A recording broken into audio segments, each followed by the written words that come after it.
So hello everybody, welcome to the stream. So Kaiserreich is updated.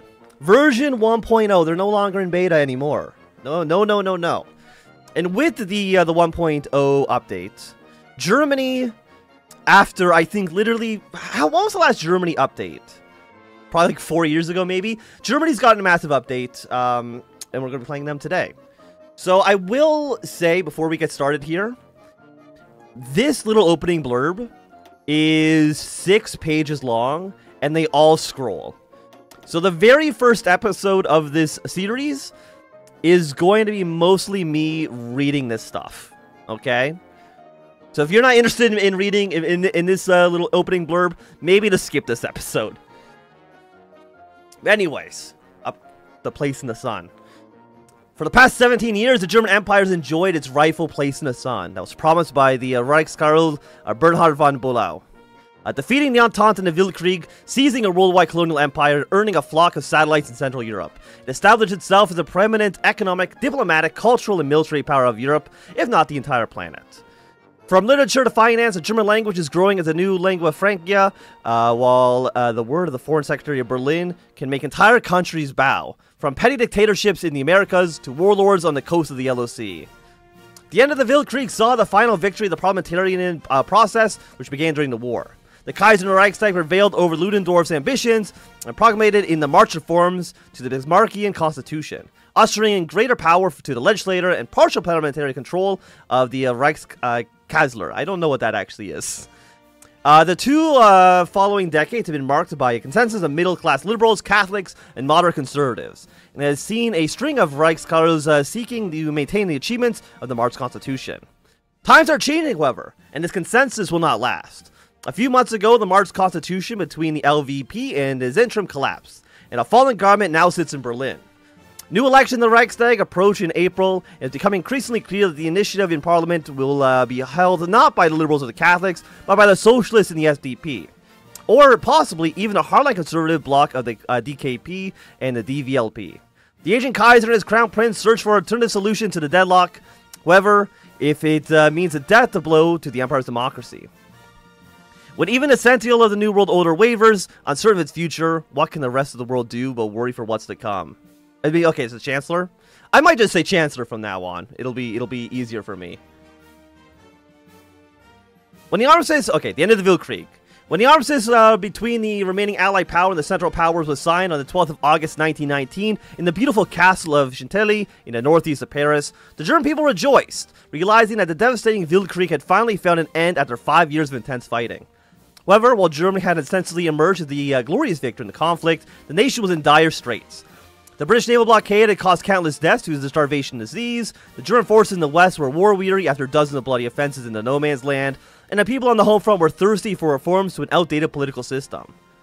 The long-existing tensions had already culminated in the so-called September insurrection in 1918, when anti-war strikes escalated in the far-left uprising in various North German cities. But these were brought down with extensive military violence. While internal peace could be restored, the influence of the military was clearer than ever before. Minor concessions to the public were made in the form of slight reforms to the Prussian suffrage and a reshuffling of the government cabinet. But on the left, the Supreme Army Command, the OHL, around Hindenburg and Ludendorff expanded their powers further and further over the following months. More and more sidelining of civilian government, a period colloquially known as the Ludendorff dictatorship. It was due to their pressures that the controversial unrestricted submarine campaign was relaunched in late 1918 after more than 2 years of semi-successful restrictive submarine warfare in accordance with international law, and was due to the restless lobbying that German diplomats pressed the most far-reaching possible demands out of the war-weary French at the 1919 Versailles peace negotiations, therefore indirectly contributing to the outbreak of the French Civil War soon after. However, as 1920 dawned, the legitimacy of the OHL's far-reaching influence on civilian affairs began to crumble. Calls for reforms, elections, and the end of wartime censorship and demobilization became louder, and a major political crisis was imminent. I gotta scroll up every single time here. Reform and recovery. The situation escalated in February 1920 when a motion about the long-anticipated reform to the Bismarckian Constitution was placed in the Reichstag, in an effort to finally turn the empire into a parliamentary monarchy. This move was backed by Chancellor Bridolf and the Kaiser, but harshly opposed by the far right and the military. In an effort to force the government to abandon reforms, Ludendorff telegraphed his resignation to the Kaiser, a strategy he often made use of during the war to achieve his goals, well aware that the Kaiser would never dismiss him in Germany's darkest hour. But this time, things turned out different. Behind Ludendorff's back, the government had entered into talks with Hindenburg and managed to get him on board of the reformist vision in return for generous concessions to military autonomy. Therefore, Ludendorff was isolated within the OHL. To his surprise, his resignation was accepted by the Kaiser, and his dictatorship ended in the most unspectacular way possible. Not long after Ludendorff's dismissal, far-reaching constitutional reforms were passed in the Reichstag, later known as the Marx Constitution. While the reforms finally turned Germany into a parliamentary monarchy, they did not end up as far-reaching as especially the SPD had hoped, due to compromises with the conservatives. The Kaiser retained his nominal leadership over the armed forces and the right to appoint the Chancellor despite the latter's dependency on the confidence of the Reichstag. In late March, the first election since 1912 took place. The progressive coalition of the SPD, the FVP, and Zentrum formed, with the former colonial secretary Wilhelm Schulff as a non-partisan chancellor. Under Schulff, order was restored within the empire, and the occupation of the east was lifted in favor of establishing satellites. Control was reasserted over the pre-war colonies, as well as the newly gained possessions in Asia and Africa. Stable diplomatic relations with the neighboring powers, like the Communist of France, the Russian Republic, and Britain, were re-established, and Middle Europa's economic bloc was founded. Schulff's government fell in 1922 due to disagreements within this cabinet, and he was succeeded by Zentrum's political Matthias Esberger, who however resigned after only a few months due to a humiliating political scandal. The fall of Esberger spelled the end to the progressive SPD FVP Zentrum coalition and saw the re-emergence of the conservatives. As many Germans were unsatisfied with the new parliamentary leadership in the aftermath of the war, they thought that the new government had abandoned the hard-earned gains from the war for the sake of Germany's international reputation, and that they were not able to present Germany as a strong and assertive power on the global stage. Esberger was succeeded by the National Liberal Coalition cabinet of Podolsky-Wetter in 1923. However, with the outbreak of the British Revolution in 1924, the next major internal crisis hit the empire as Foreign Secretary Stresemann accidentally caused a war scare after proposing a military intervention in the Civil War plagued Britain. Mere weeks later, the next government had fallen and snap elections were held. In the aftermath, the Kaiser decided for a grand coalition under former late-time Chancellor Ulrich von Bredeck-Retzow, known democratic compromiser and master diplomat who was dubbed the last Bismarckian. He led Germany to a new golden era. While he did not intervene in Britain, Ludendorff orchestrated a peaceful reorganization of the unprotected British colonies into the Middle Africa Customs Union. At a grand colonial conference in Berlin, pressured the Ottomans to intervene in the looming conflict in Iran and signed a far-reaching economic agreement with Russia in order the intervention of German colonial police during the Chinese Northern Expedition after the Yangtze incident in September of 1926. As Britain was left incapacitated due to its revolution, and the US faded into the background as a result of the Great Depression, Germany had emerged the world's uncontested hegemon. There's still two more pages. We're almost done, folks. On the 8th of September 1928, Bridolf passed away at age 59. The coalition he had commanded for most of his tenure, consisting of liberals and moderate conservatives, went down in history as the Marx Coalition. It remained in power for the next few years under the leadership of Wilhelm Marx and Johann von Bernstorff. Simultaneously, pivotal changes were happening in Germany, both internally and in foreign affairs. Blinded by their golden era, the Germans failed to see that they're slowly getting isolated on the global stage. To the west, France had had escaped containment and formed a powerful bloc of socialist nations with Britain and Italy. And to the east, the revanchist Russians were radicalizing further and further, culminating in the election of Boris Sannikov in 1934. The old pre-war fears of encirclement had returned. At home, reorganizations within the various conservative and liberal parties took place to appeal to a broader mass, but mostly to no avail. With the influx of moderates clinging to the status quo, both the SPD, which had slightly moved to the left again since its exclusion from the Grand Coalition in the mid-20s, and the far-right DVLP, which had long remained a fringe niche party, but had risen to prominence after the ascension of the most and closest Ulrich von Halsen to the chairmanship, were growing stronger and stronger. In 1934, another crisis brought the fall of the Bernstorff cabinet, and this time the Kaiser decided to intervene, hoping to regain some of his old powers that had been vastly limited in 1920. He decided for the appointment of a non-partisan diplomat, Herbert von Dirksen, former ambassador to Russia, and known yes-man of the Kaiser.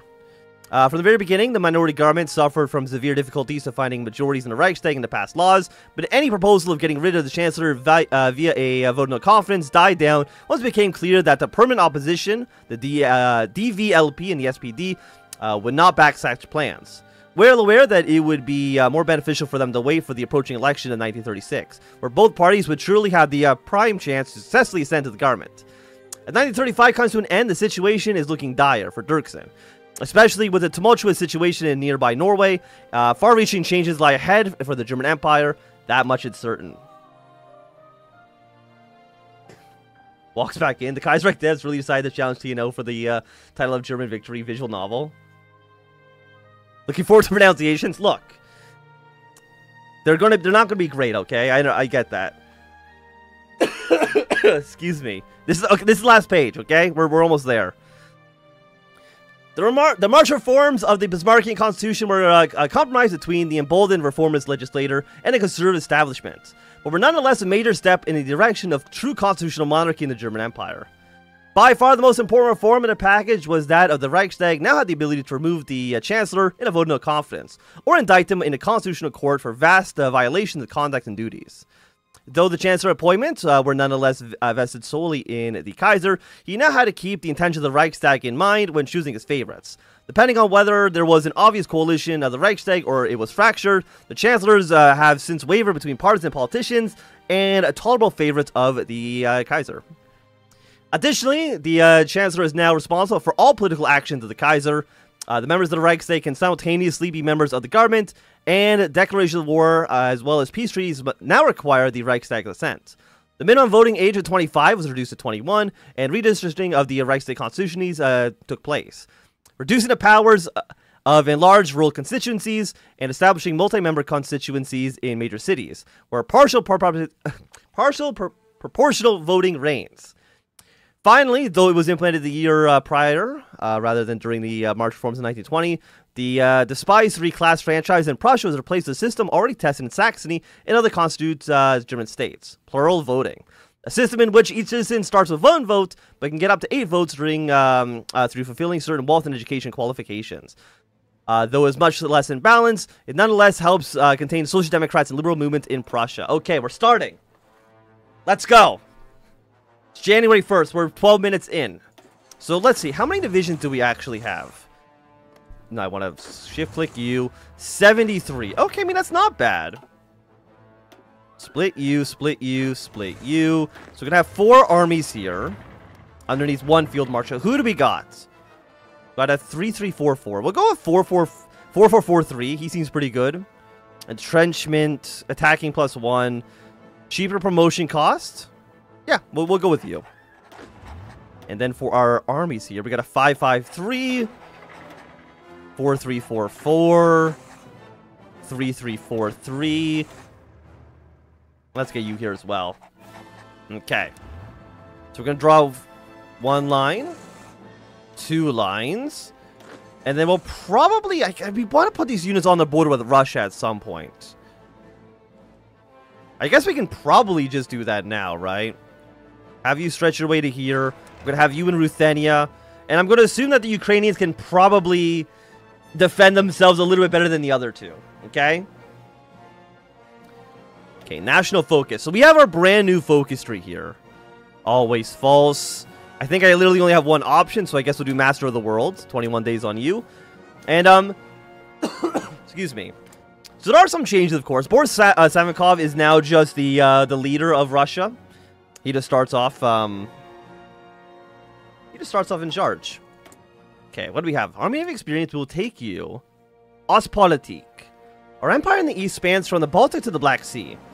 The Oststadt are a pragmatic mix of de facto client states held in line, half by our strength, half by their fear of Russia. The prediction of election. Okay, so this is for Poland, right? Daily political power gain. German influence goes down by 10. I mean, I would like more influence in Poland. I want Poland to switch away from us. Decision available. Assume control of the Middle African Navy. We're going to say no to that right now. I'm going to assume that the Middle Africa can kind of deal with their own shit. Maybe they can deal with their own shit. I don't know. So let's get all of our basics here. So we got Mauser, soft attack, soft attack. Does not unlock for this stuff. Okay, let's just go Mauser then. Seems fine. Leaders and parties of Britain and France also changed. Yeah, I did see that. I know there's been some smaller changes to a couple of to France and Britain to get ready for their reworks as well. Did they change the border of Lithuania and White Ruthenia? I don't believe so. Those borders have been like that for a while. No more Kerensky. After when did the first Hoi Heartsfire 2 mod come out? We're not gonna read this. This is old content. Did they get rid of Goring? You're right. They got Carl Rittner here now. Okay. Maybe Milafrico will also be one of those campaigns we play. 2005. So it's been 18 years. 18 years and they got rid of my boy Kerensky. Very depressing. The aftermath of the assassination. The shots firing on the streets of Moscow yesterday marked the first unexpected event this year, and it struck Germany directly. As in their aftermath, the German ambassador in Moscow, Friedrich Werner von der Schlumberg, received an invitation from the Russian Ministry of Foreign Affairs to negotiate the future of the Russian-German relations. The upcoming expiry of the Vilnius Agreement and the fate of large German investments in Russia were the main topics of discussion. However, the content of the Russian note were leaked to the press by a clerk in the embassy and instantly embellished the secondhand rumors and fear-mongering about planned nationalization of German investments or possibly even the road to war. The stocks of companies with large investments in Russia, especially heavy industries such as the Krupp AG and the Rheinmetall, began to tremble in the aftermath. And what has so far been a steady stock market spike has turned into a volatile market. Interventions by key stock market brokers and banks, such as the Association of Berlin Banks and Bankers, prevented a stock market crash, but the faith of investors had taken a sharp dive. In the midst of this flurry of economic news, few were asking the question of what could await Eastern Europe in the future. For 2 decades, Russia has been seen as an unstable Eastern buffer, whose great power ambitions have been permanently shattered. But perhaps it was not as permanent as people thought. Do you think there's any chance that the German government and the German economy collapses? My gut is no. Absolutely not. I have a feeling that the German economy is going to only boom from here on out. By the way, we're actually losing political power. We're at minus 0.57, which is fantastic. You'll play. Okay, you know what? Can I do? I'm gonna do a poll in chat because we actually get to choose. I'm gonna have chat choose. Highlight video. How do you do a poll? Interact. Start a poll. Who are we backing in the elections? So we have the... It looks like it's the SPD. You'll play the election of the SPD. Or the DLVP. DLVP. We will start this poll. We'll give it, I don't know, like 5 minutes maybe? We'll see how this goes. One after another, moderate chancellors are perpetuating the consensus of the March Constitution have ruled the Kaiserreich since 1920. Solf, Etzberger, Podolsky, Brodock Ratnul, Marx, Bernstorff. That does not mean that there has been no opposition to the consensus, however. Permanent opposition, 2 parties, which in spite of their popularity have been left out, eyed with suspicion by the Kaiser and the political establishment, they await the end of the consensus with glee. The elections of 1936 may prove to be what they awaited for so long, a path to power. On the left, Social Democrats have been one of the main champions of the March reforms, and had taken it as a victory, yet grew increasingly and strange with the allies in the center during the 1920s. The dream of the SPD Chancellor never came about due to the Kaiser's reluctance, and the end of Bruttov's Grand Coalition saw the SPD finally move to the opposition. A plurality of the Reichstag is their priority, but so is dealing with the worrying growth of the right. If conservatives take advantage of the fall of the March Coalition, then the democratic rights which the German people finally gained in 1920 may fall under threat. The German Fatherland Party is a party of a new creed of the right. Not the great aristocracy of the DKP, or the petty one-note politics of the pre-war anti-Semitic... Is that just the anti-Semitic party? but a party of the radical middle class, the yellow workers and the nationalist masses. Officially established in 1919, but born in 1917 as the all-national organization campaigning for wartime unity. Due to its connections with the Tripartite Circle, the OHL dictatorship, and the secret plots to overthrow the Kaiser in the war, it's out of suspicion by everyone, be it Wilhelm II or the other parties. But times have changed, and disappointment with the March Coalition can easily benefit the DVLP. Not powerful enough to achieve a majority of itself, but it will need to build a grand coalition in the right, which will mean compromising some of their national revolutionary principles. But a step forward is better than no stop at all, right? Okay, so we're going to keep this in the background a little bit for now. We have, okay, we actually have so many factories. So what's our situation? 29, 12, 122. Okay, well, at least for right now. Do we have any other 80%? 80%. You're at 80%. And then we'll just go 60, 60, 60. Looking good there for sure. Can maybe I do just take control of the, what do you want me to do? Oh, this is for this stuff. No, I don't want to sell -5. Monarchy means, so we spend some influence to get more support for the Polish monarchy. I think that works out for us.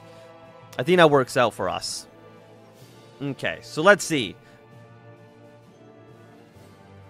Okay, pause this. I don't need this open. It looks like after 3 minutes, we're going to end the poll here. With 42 votes and 69% of the voting total, the SPD has won the election. Or at least they've won my backing here. So we're going to back the SPD, who... Are we actually like the biggest party? We're the biggest party and we have no support whatsoever.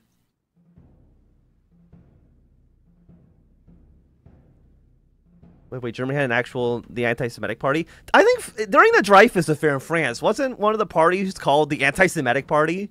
It was like the Democratic Party versus the anti-Semitic party. I believe that's true. Or there's at least one party in France, I know that for sure, that's called like the anti-Semitic party. Anyways, I think that at least for right now, this is going to be a good time for us to end this episode. If you enjoyed my thumbs up. And next time, we'll make sure to at least get into Black Monday. I promise that.